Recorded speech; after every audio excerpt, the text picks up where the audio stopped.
Hey everybody, my name is Jordan Evans, and today I'm going to be sharing with you guys how to use harmonic analysis or chord analysis to learn songs more quickly.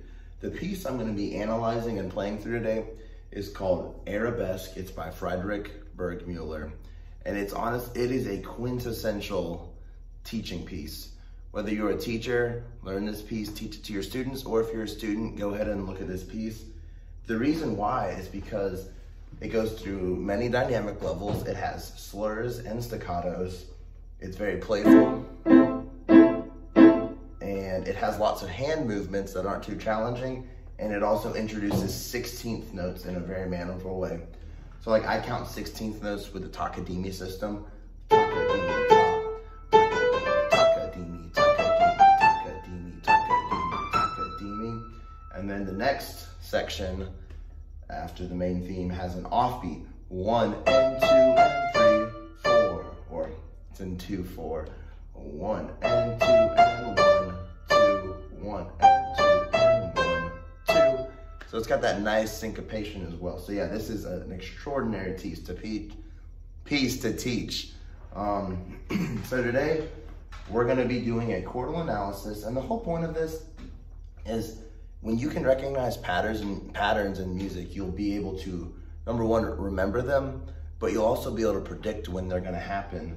So in music, this piece actually follows it in a couple instances. As far as chord progressions go, we always have a tonic to a dominant, and we can put a subdominant in between. And I have a video on chord families. I'll put a link to that. And another video I'm going to link is one I have about triads, and if you have trouble following any of this stuff, you can learn about triads and how they work and how to form them, and chord families and what I mean by that. But essentially you have your tonic chords, which would be tonic, tonic, tonic, and then you have subdominant type chords, which would be subdominant, which leads to the dominant, subdominant, subdominant, and then we go to the dominant chords, which pull us back to the tonic. Dominant chords almost always create some sort of tension that will bring us back to our tonic. So tonic to subdominant, maybe to dominant, back to the tonic. So in classical music especially, you will always see tonic to dominant to tonic, and those are super useful to look out for, because then you know how your phrasing is going to work, but you can also predict what chord might come next. So to start this piece, and I'll include some out in there for you to follow along, we start on A, C, E, which is introducing to us that this key is in A minor by establishing an A minor chord. So let's call this the, for Roman numeral, we'll just call it a lowercase I for minor 1 in the key. So that's super easy to remember. I just have 2 measures of that, boom, memorized. The first measure for our right hand, and this is something I love to teach students, because with this, yeah, you can see me down here. I get to do a nice lift off. Well, lift off. And it's very lyrical, but it's also rhythmic. And so you get to start small, grow, even louder. And I'll use that with my students to kind of emphasize how to build a melody throughout the full 4 measures. So yeah, it's a great example. But for the shape, I have an A minor, just up 3, down. And then up the full 5, it kind of makes you want it, all the way to the dominant. And now we have our first chord change. So the first 2 chords are both on that A minor. And now we're gonna go to a D minor second inversion. So it's gonna be A, D, F, D minor second inversion, or that would be a lowercase 5, 6, 4. Which is a dominant chord. So we have tonic, dominant, and now in the next measure, back to tonic. But, oh yeah, it's just right back to our tonic. Cool. And this subdominant, when I play that, I just start on the D and I go D, E, F, G, F. Back to my tonic. So that right there, we had a tonic-dominant tonic relationship, easy. right here in the next part, we actually have a little bit of a modulation, and I'll explain why. This is actually pretty cool. We go to a C major that is in second inversion, and we could call this a major 3-6-4 in the key of A minor. That would be a major 3-6-4, and the next chord is a G7, which would be a major 7-7 Roman numeral. But I don't like that because 3 to 7, that's not good. That's not a good analysis. So this is actually what's called a modulation to the relative major. So in A, our relative major is C because they share the number of flats and sharps, which is 0. And so for this instance, C is now going to become my 1. So now we have a 1-6-4 chord,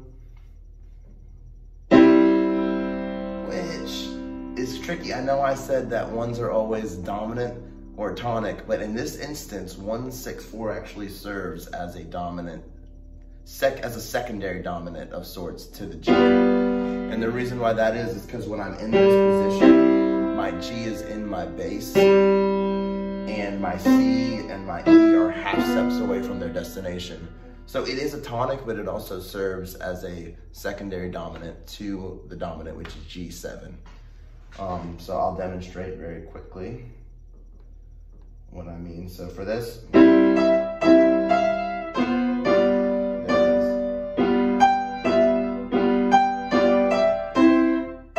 And I end back on C. Sorry, I played that very poorly. So I modulate to C major, and there's already an instant change from the major. Sorry.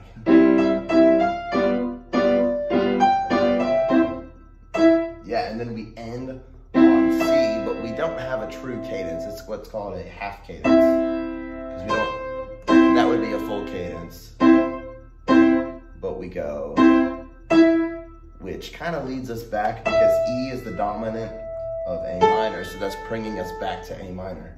So here in this next section at measure 11, we're going back to A minor. So that was our second modulation. So all we've had so far from the very beginning was A minor, D minor, modulate to C major to a G major 7, and now we just modulated from C back to A minor. And this part actually repeats exactly the same. And then we repeat it again, but this time we actually do have our full cadence. Last time it was a half cadence. This time we go C, C. Pretty cool. I'll demonstrate. And it just plays a C, which takes us into our B section of sorts. So this is actually a really unique modulation. We play a G sharp, A, B, A, G sharp, and so our right hand is in an A minor shape because it's outlined by that A to the E. E, B, C, A, E. Yeah, there it is, A, E. Cool. And then in our left hand, the chord that this makes is a first inversion E chord. Yeah, we're outlining an E major chord, which if you think about it, E major does not belong to A minor, because in E major we have a G sharp, of course. We also have a F sharp, D sharp, and a C sharp, which we don't use those except for the C sharp. But so what this is called is borrowing from the harmonic minor. So A minor is, and then if we borrow from the harmonic minor, we're going to raise that G sharp to create a leading tone.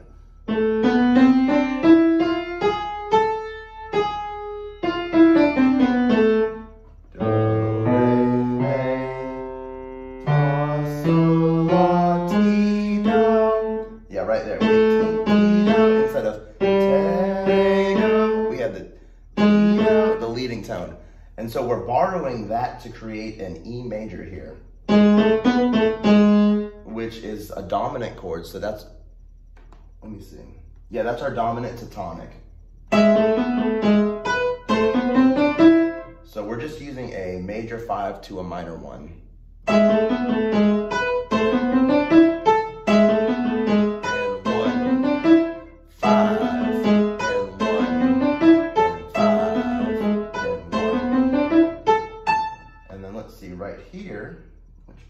I actually haven't looked at this much beforehand.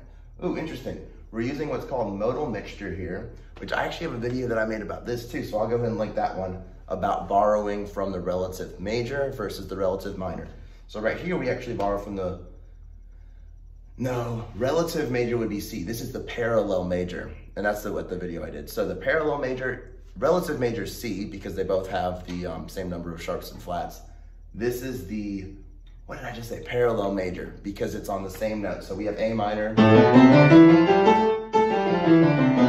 major, different modes, but same starting point. So now we're just going to A major, which is totally allowed. We're just starting with A, adding in a C sharp. Ooh, but that's interesting. We still have an F natural here, which, so we have an A major to a 5 minor. So that's all we have to remember for this. I have an A major shape and a 5 minor, which is a sweet modulation though. Gosh, that is such a cool modulation. The major 1 to a minor 5, films and TV shows use it all the time, and it is super cool. So let's go ahead and play through this part.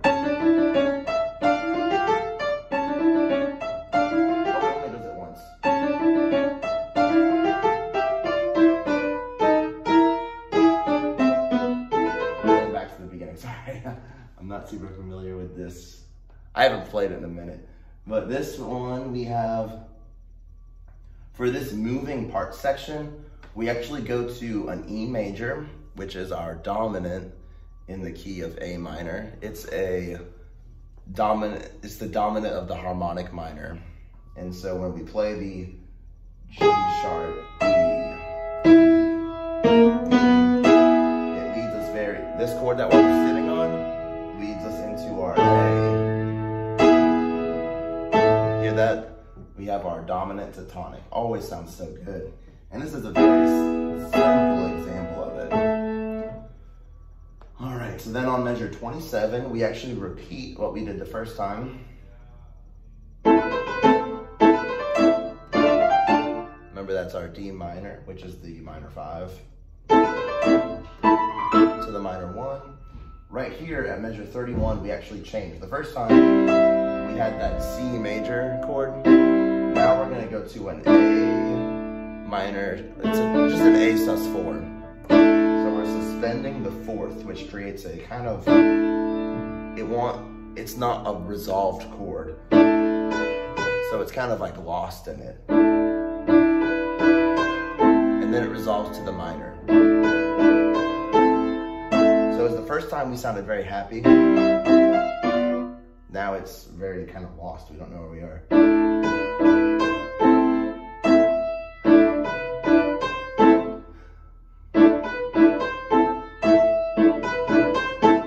Cool. So then from here, we actually have a repeat and we go back to the E major section, the major 5 section, but we're not going to do that. Again, we're going to go to the second repeat. And here we do a minor 1 to the minor 5. And this part kind of teases the end. We go A, B, C, D, A. We don't go up to that E. That's what it wants, but we're just going A, B, C, D, A. And then when we're on the 5 minor, we go all the way up. And we end on our A. And the second time, we actually play A, B, C, D, A again. So we're not resolving it quite yet. And then I think we do the D1 one more time. So now that whole sequence is really cool. Wait.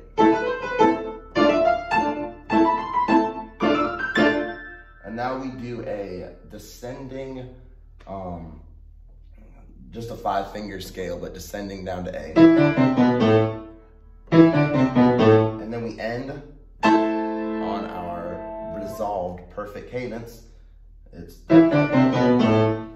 So this is actually pretty cool. The D minor here at the very top is kind of the penultimate dominant of this piece. And now the tonic starts, and then this is the true perfect cadence. So I'll include some notes. I recorded this without making any notes to hopefully make it sound more understandable. I try and make my videos at a level where a master could learn something or a true beginner could also learn something.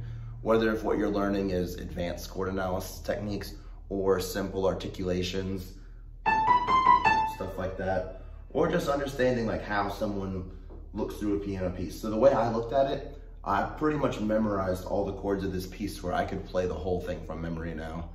And I know all the shapes. Whenever I'm on a chord, my right hand typically follows what the left hand chord is playing. So that's just kind of a tactic that I use. This is a very simple piece too. I think this is a level 3 piece on the scale out of 12. And so that's pretty simple but these are the best pieces for chord analysis because they have very simple, easy to communicate modulations that you don't have to really dig into too deeply. But thank you guys so much for watching. I hope you were able to learn something and hope you have a nice day.